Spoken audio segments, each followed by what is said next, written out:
For this painting, we're going to be painting from observation.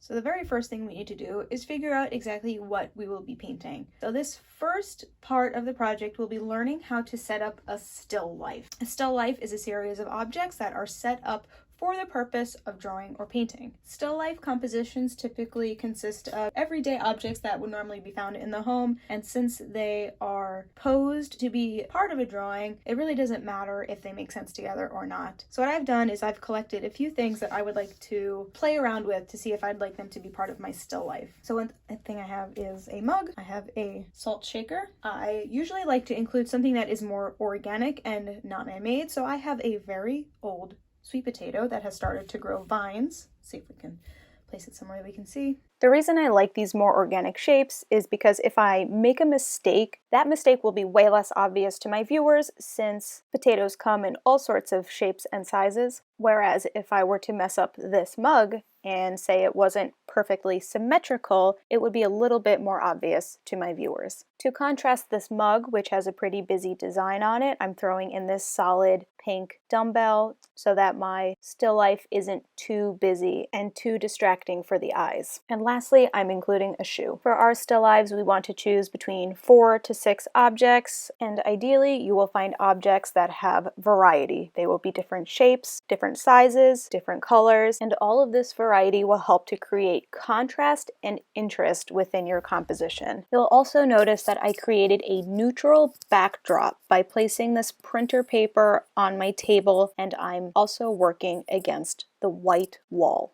I am choosing white for my backdrop because I know shadows will show very well and that will help to create depth and dimension within my painting, but as long as your backdrop is something neutral, that will be okay because any other background will simply be distracting to your objects. So what I want to do now is play around with different compositions of my objects. I want to position them in such a way so that they are overlapping and I can see their relationship to one another, and so that I can clearly distinguish which objects are in the foreground and which are in the background. You will probably need to rearrange your objects a few times before you are happy with the composition. In fact, you might even find that you need to swap out a couple of objects because maybe one doesn't quite work with the rest. For example, I don't like that this dumbbell is separating itself from the pack by reaching out, so I'm just going to move that so that my composition is a little bit more compact.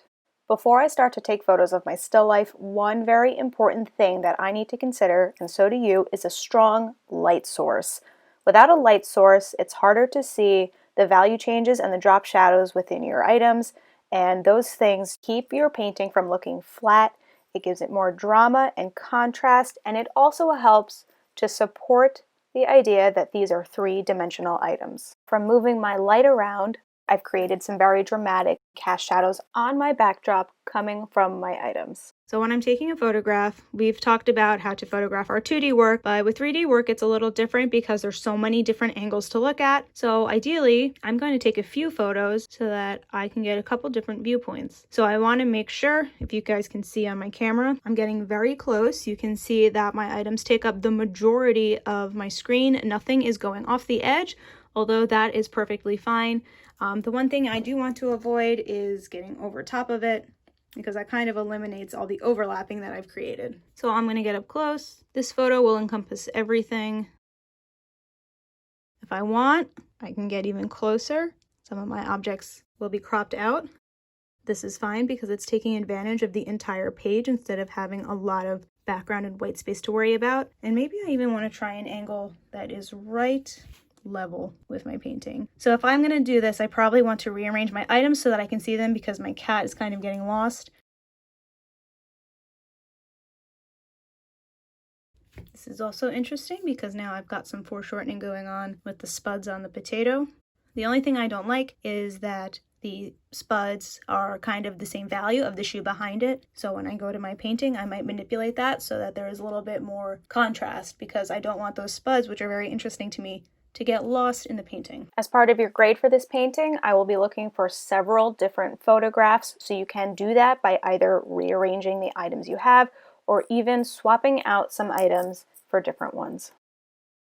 When taking your photos, you can set it up so that you're either taking it in landscape or in portrait mode. It's up to you. And in addition to rearranging your items, I'd like to see a setup that has different objects. And again, this is just to give you diversity of choice, or maybe you are finding some objects are more difficult to draw than you first realized. One more thing I want to bring to your attention is notice how specific I am being with how I angle my objects.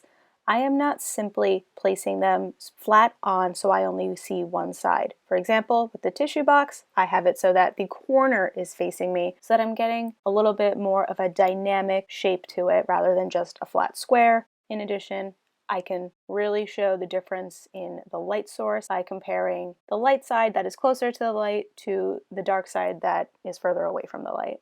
Finally, one thing you can try if you are having trouble either finding interesting objects or you're just not happy with how they're laying out against a flat backdrop is you can limit the number of items maybe down to 2 or 3 and place them onto a neutral cloth or blanket, making sure that you're putting a significant amount of folds in the blanket.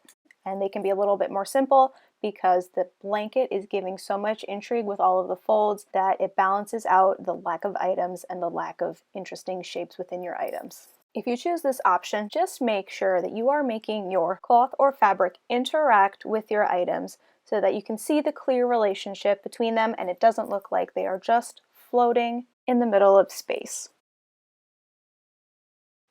If you take your photos and you notice that your composition is kind of small and it's not taking up the majority of the page, I definitely think you guys need to go in and crop some of that extra background out so that your composition is taking up most of your frame.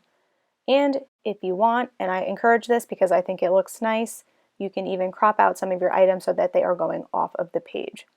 Please also consider the fact that since your watercolor paper is 9 by 12, you will want your photograph to be proportionate to that paper so that when you're drawing, you can use the size of the paper as context to whether or not you're drawing your items accurately. Another thing you might want to try, maybe your light source isn't naturally very dynamic. You can always go in and apply filters or play with the exposure or the brightness and contrast of your photos so that you're getting a little bit more value differences within your still life objects. One last trick that you might find helpful when manipulating the colors of your photograph is to either edit them to be in black and gray mode or to just take them in black and gray mode, and that way when you're painting with actual color, you have a better idea of how light or how dark you need to paint your object so that you're getting the true value of the colors.